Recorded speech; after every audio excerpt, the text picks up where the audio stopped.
नमस्कार मित्रों, मैं सुनील सिंह चौहान आपके अपने चैनल सूर्यवंशम ज्ञान सागर में आपका स्वागत करता हूं, अभिनंदन करता हूं।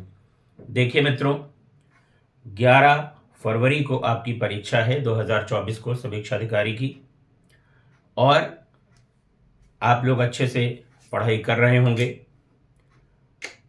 इसमें अब हम आपके लिए लेकर के आए हैं क्वेश्चन आंसर की एक सीरीज, जो कि प्रश्नोत्तर श्रृंखला के नाम से होगी, जिसमें इसका नियम आप लोग जान लें। मैं आपको प्रश्न दूंगा और उसके 24 घंटे बाद उसका उत्तर मैं आपको दूंगा। तो इससे आपको अपनी तैयारी में जो शार्पनेस है, जो पैनापन है, वो लाने में आपको मदद मिलेगी कि हमें कितने प्रश्न आ रहे हैं। सीधे हम आपको उत्तर नहीं देने वाले। तो एक क्वेश्चन आंसर की जो सीरीज है, इसमें एक दिन आपको प्रश्न मिलेगा और दूसरे दिन उसका उत्तर जारी कर दिया जाएगा, यानी कि उत्तर का वीडियो आ जाएगा, और फिर उसी के साथ ही आपको प्रश्नों की एक दूसरी श्रृंखला मिलेगी। तो यहां पर आप लोग भाग 1 भाग 2 इस चीज का ध्यान रखेंगे। तो आज हम आपके लिए करने जा रहे हैं ये प्रश्नोत्तर श्रृंखला भाग 1 और ये प्रश्न है, और जब हम उत्तर लिखेंगे तो यहां पर लिखेंगे भाग 1 उत्तर। इसलिए अगर आप चाहें तो उसको नोट डाउन भी कर सकते हैं। आइए देखते हैं आपके लिए पहला प्रश्न।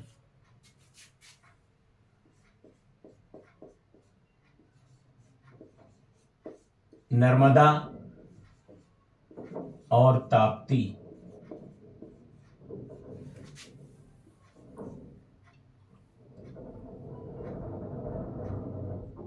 नर्मदा और ताप्ती नदियों के बीच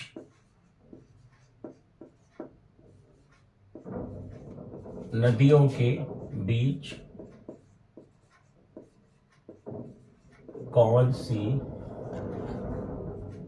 श्रेणी है? कौन सी श्रेणी है? इसके लिए देखिए, मैं आपको कुछ प्रश्नों में विकल्प दूंगा और कुछ में विकल्प नहीं दूंगा। इसका पहला विकल्प है कैमूर श्रेणी। कैमूर श्रेणी। दूसरी सतपुड़ा श्रेणी। सतपुड़ा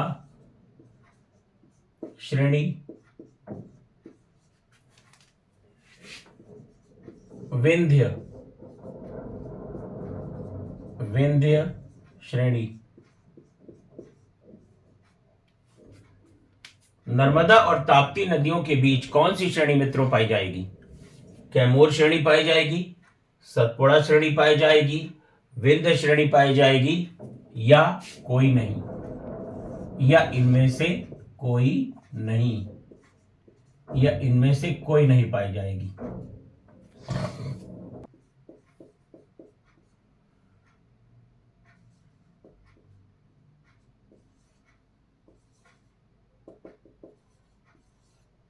देखिए, भारत का वह राज्य जो 3 ओर से बांग्लादेश से घिरा हुआ है। बांग्लादेश से घिरा हुआ है।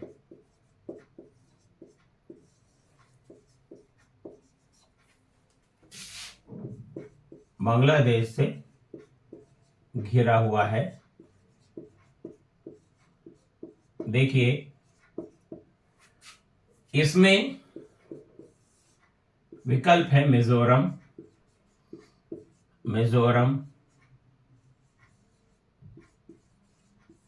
मणिपुर,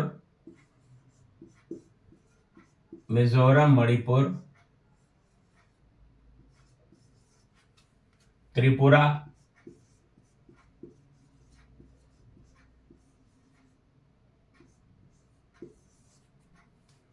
या पश्चिम बंगाल।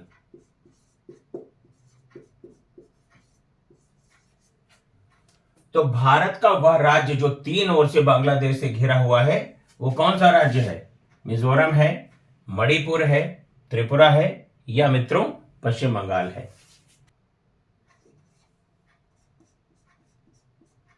आदम का पुल या जिसको हम एडम्स ब्रिज के नाम से जानते हैं, आदम का पुल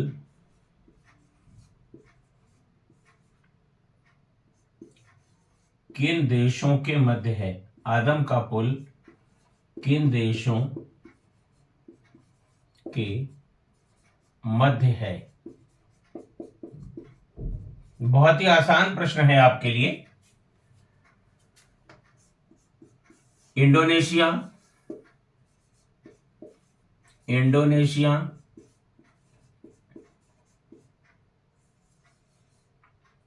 मालदीव, मालदीव,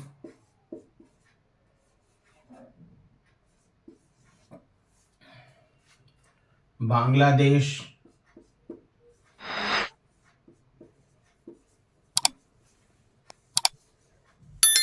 डी श्रीलंका।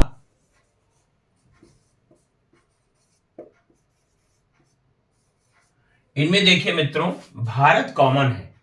जो एडम्स ब्रिज है उनमें आदम का पुल भारत कॉमन है और इन देशों के मध्य है। चौथा प्रश्न है, भारत का न्यूनतम ऊंचाई वाला क्षेत्र, न्यूनतम ऊंचाई वाला क्षेत्र कौन सा है? भारत का न्यूनतम ऊंचाई वाला क्षेत्र कौन है?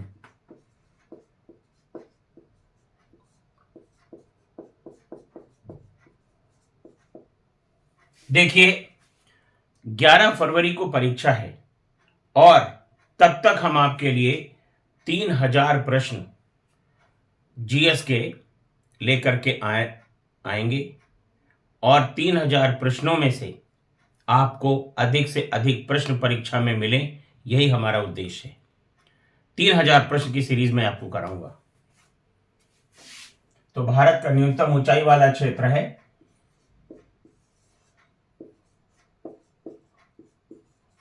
नैमिच,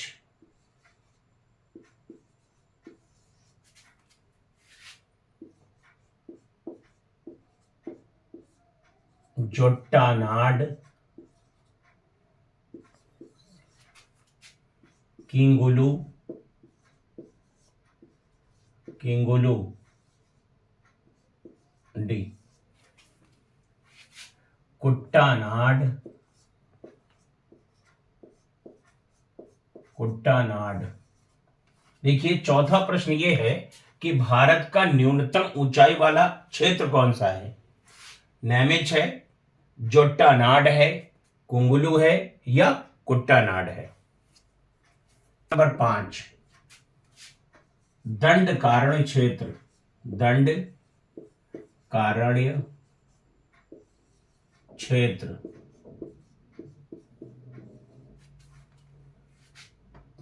कितने राज्यों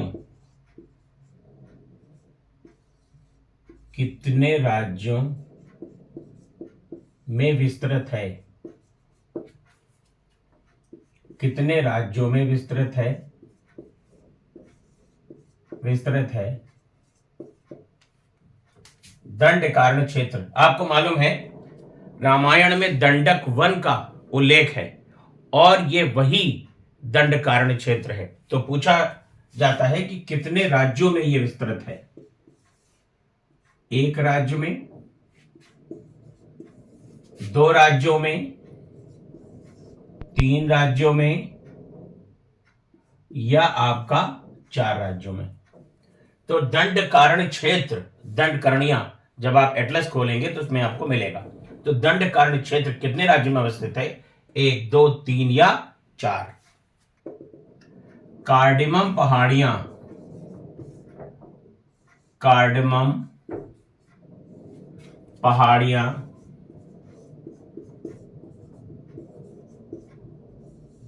कार्डिमम पहाड़ियां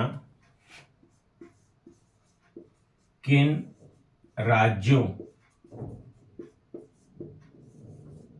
की सीमाओं पर हैं? तो कार्डिमम पहाड़ियां किन राज्यों की सीमा पर हैं? सीमा पर हैं। नंबर 1, यहां पर देखिए, केरल व महाराष्ट्र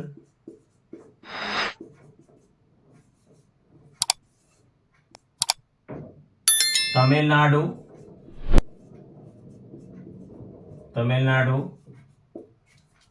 केरल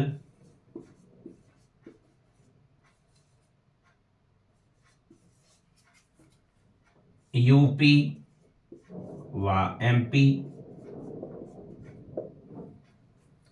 और चौथा विकल्प है कोई नहीं। तो कार्डिमम पहाड़ियां किन राज्यों की सीमा पर हैं? तो केरल व महाराष्ट्र की, तमिलनाडु और केरल की, यूपी और एमपी की, या इनमें कोई नहीं। मरखा घाटी स्थित है। मरखा घाटी स्थित है, ये मित्रों कहां पर स्थित है? ए, कश्मीर में,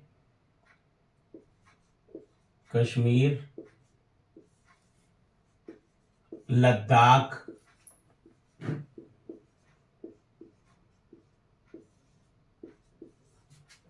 हिमाचल प्रदेश,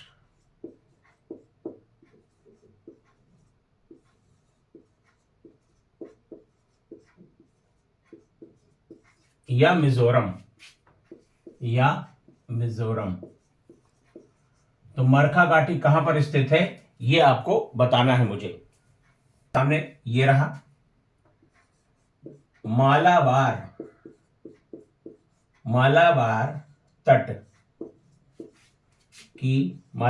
तट की विशेष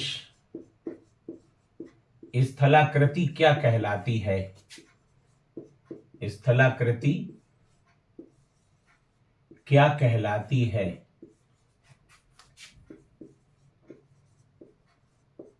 देखिए, मालाबार तट आपका केरल में है और इसकी एक विशेष स्थलाकृति बन जाती है, तो वो कहलाती क्या है?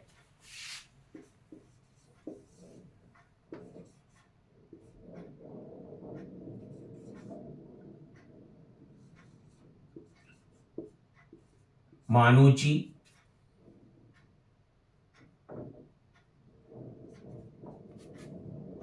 बी, हयात, सी, कयाल, डी, रेगुर। तो मलाबार तट देखिए मित्रों, केरल राज्य में है और इसकी विशेष स्थलाकृति क्या कहलाती है? मानूची कहलाती है, हयात कहलाती है, कयाल कहलाती है, या रेगुर कहलाती है? राष्ट्रीय कृषि वानिकी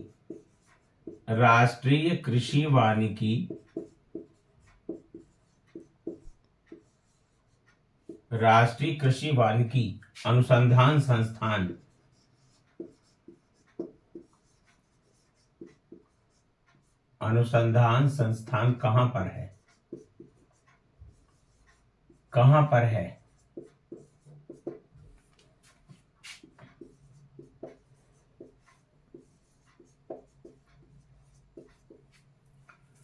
तो राष्ट्रीय कृषि वानिकी अनुसंधान संस्थान कहां स्थित है मित्रों?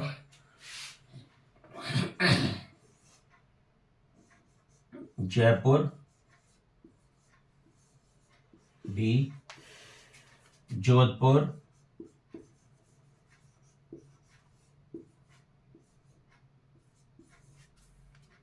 झांसी,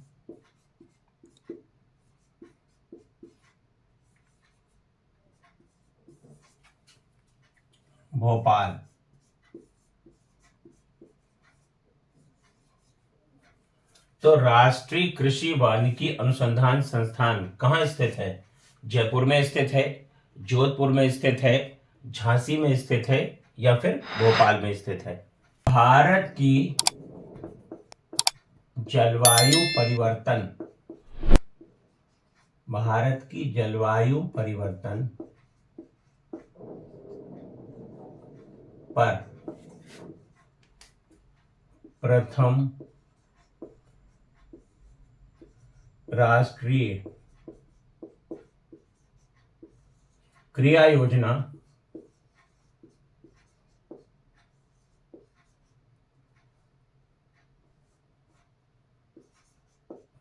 योजना प्रकाशित हुई।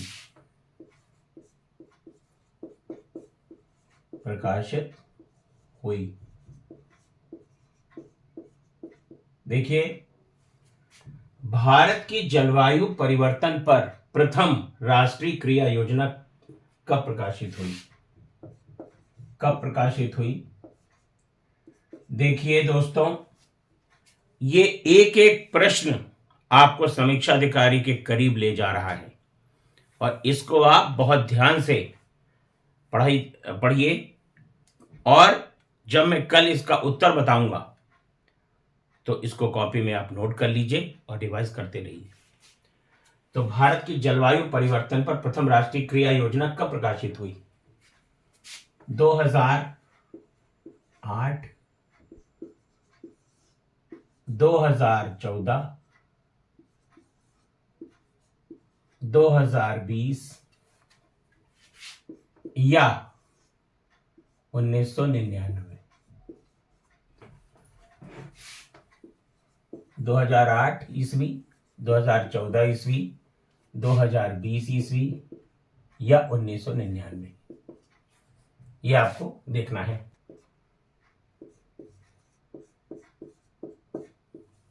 कार्बन क्रेडिट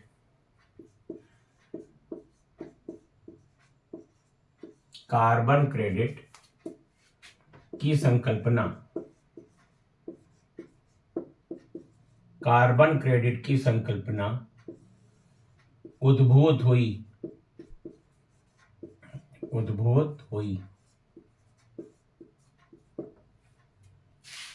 ए जिनेवा प्रोटोकॉल से, जिनेवा प्रोटोकॉल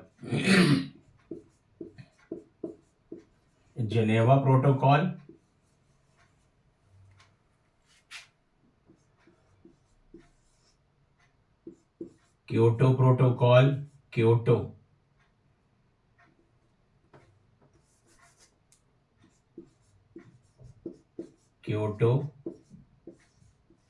प्रोटोकॉल,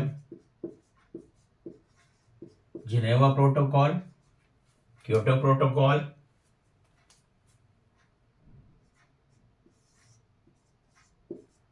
हेग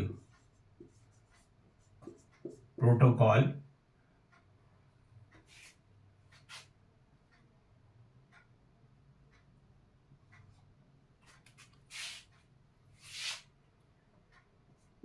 या कोई नहीं।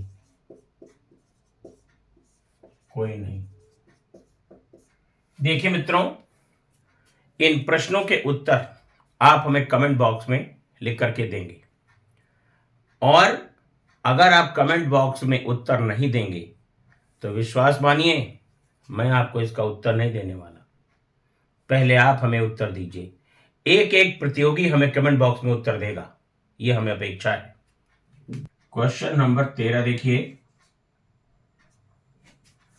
भारत के किस पर्यावरणविद को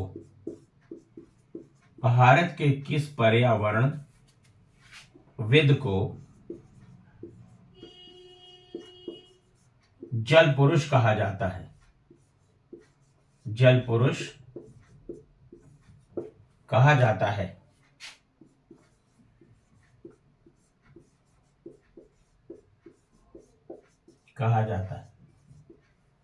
तो भारत के किस पर्यावरणविद को जल पुरुष कहा जाता है? सुरेंद्र सिंह,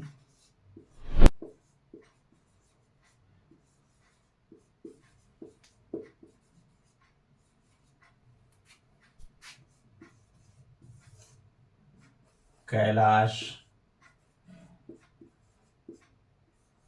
वागची,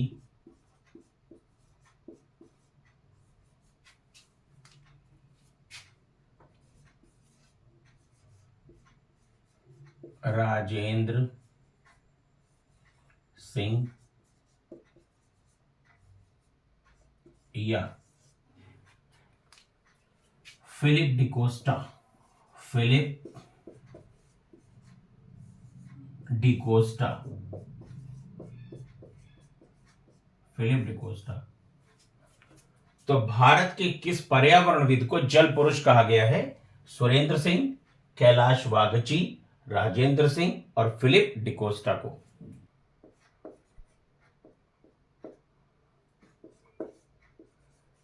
चिपको आंदोलन के प्रणेता, चिपको आंदोलन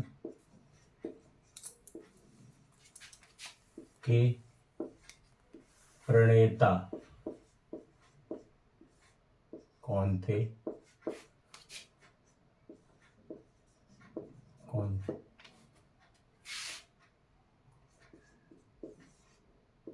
सुंदरलाल बहुगुणा, सुंदरलाल बहुगुणा,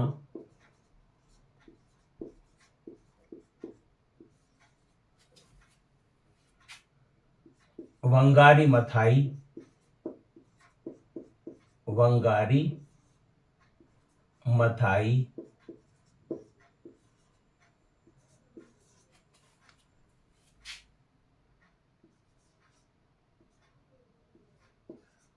चंडी प्रसाद भट्ट, चंदी प्रसाद भट्ट,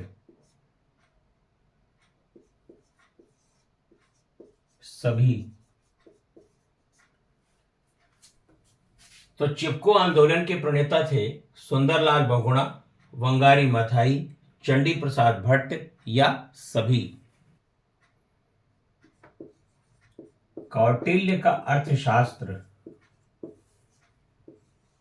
कौटिल्य का अर्थशास्त्र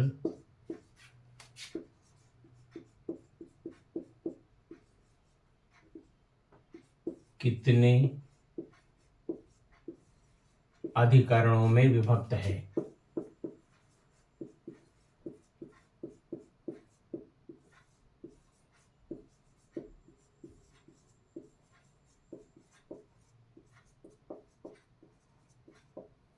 कौटिल्य का अर्थशास्त्र कितने अधिकरणों में विभक्त है?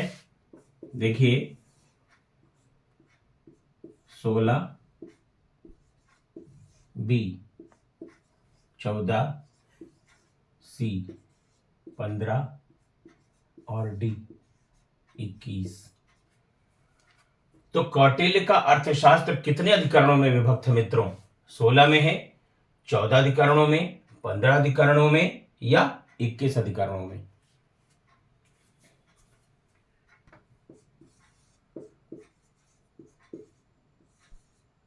काली मुद्रा, काली मुद्रा क्या है? काली मुद्रा क्या है? पहला विकल्प, जो काले रंग की होती है, जो काले रंग की होती है,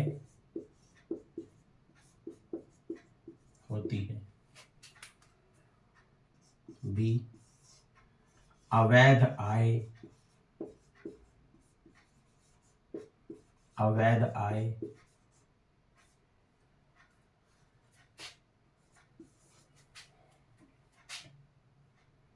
और जो दिखाई ना दे, जो दिखाई ना दे, D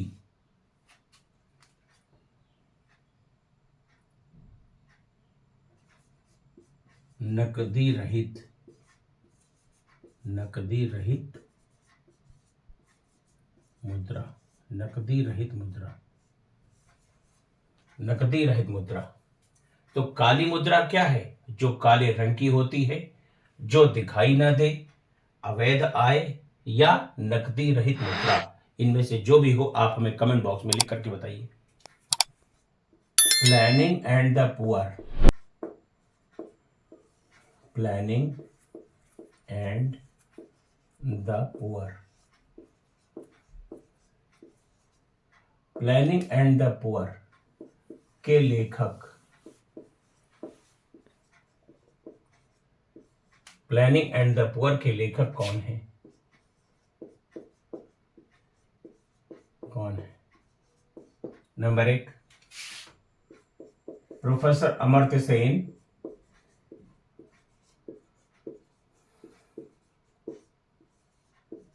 professor Amartya Sen,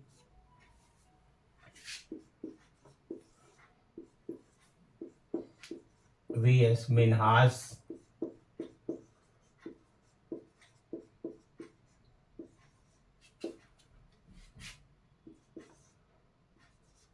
are नरकसे,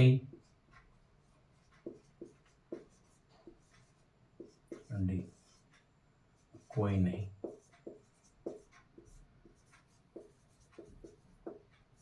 कोई नहीं।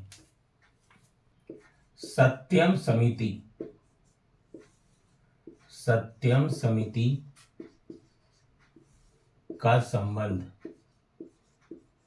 सत्यम समिति का संबंध है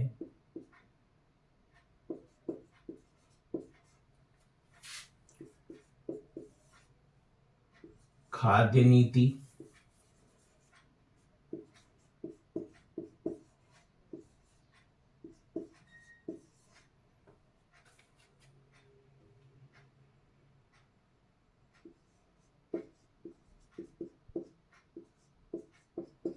पेट्रोलियम,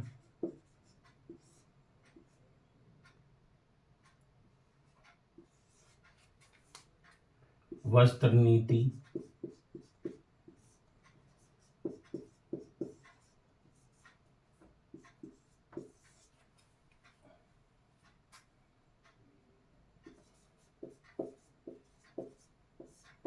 या वोटर गाड़ी से।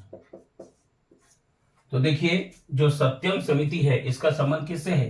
खाद्य नीति से है, पेट्रोलियम से है, वस्त्र नीति से है या मोटर गाड़ी से है।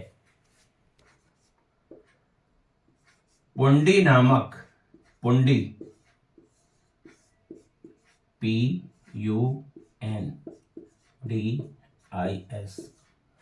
पुंडी नामक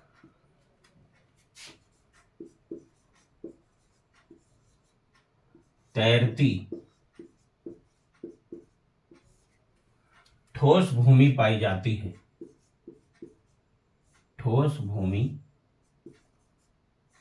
पाई जाती है।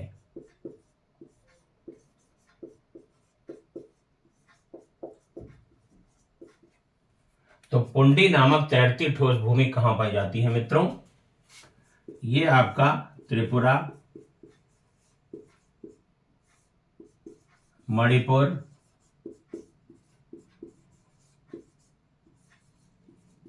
मिजोरम,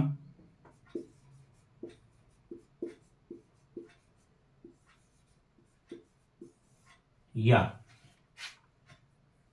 आपका है केरल। तो पुंडी नामक तैरती ठोस भूमि पाई जाएगी त्रिपुरा में, मणिपुर में, मिजोरम में या केरल में। देखिए मित्रों क्वेश्चन नंबर 20 आपके सामने ये रहा। भारतीय संविधान का वह कौन सा भाग है, वह कौन सा भाग है जिसे भारत के नागरिकों का, भारत के नागरिकों का मैग्ना कार्टा कहा जाता है?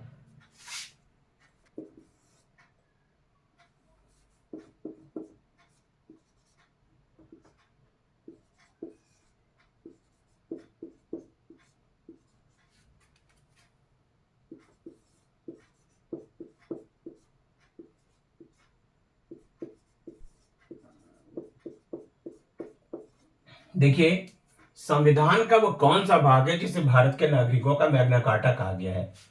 भाग 3 को, भाग 4 को, भाग 5 को या भाग 16 को? देखिए मित्रों, ये जो प्रश्नोत्तर श्रृंखला है आपके लिए बहुत ही फायदेमंद साबित होने वाली है। और आज ये भाग 1 हमने आप में 20 प्रश्न हमने दिए हैं और इसके उत्तर आपको हमें कमेंट बॉक्स में देने हैं। और इसका जो उत्तर है आपके कमेंट बॉक्स में लिखने के बाद ही मैं जारी करूंगा। और अगर आपको किसी प्रश्न में कोई समस्या है तो आप दिए गए नंबरों पर संपर्क कर सकते हैं।